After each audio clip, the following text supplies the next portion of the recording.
Napapanood ko lang 'to sa reels, tingnan natin kung totoo, kung alin ang mas mura sa GCash card or sa GoTyme.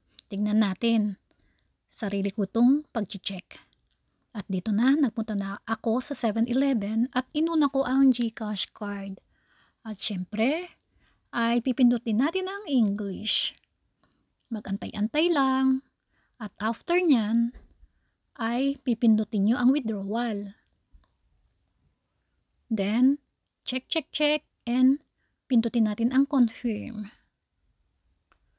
O ayan, credit, checking, or savings. Sa savings tayo, syempre. At ilalagay na natin ang 6 na PIN number, 6 letters or 6 numbers. After ng PIN, confirm. Ayan, syempre 10,000 yen muna ang nilabas ko. Try, 10,000 yen. Tingnan natin kung alin ang mas mura na rate ng peso, yen to peso. Ang GoTyme ba or ang GCash card?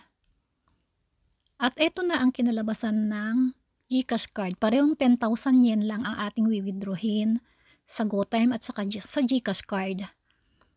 At ito ang sa GCash card ay naghahalaga ng 3,919.78.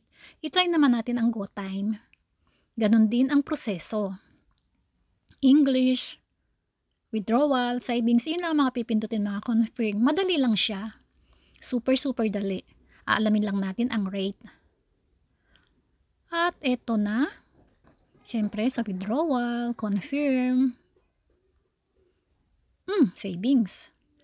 At siyempre ang ating password na 6 numbers or 6 letters or letters with numbers. Then pinindot ko ang 10,000 yen. At eto na mga kababayan. At napag-alaman ko na mas mura ang GCash card kesa sa GoTyme sa rate ngayon. Dahil ang GoTyme ay naghahalaga ng 3,958.98. 3,958.98. Bye!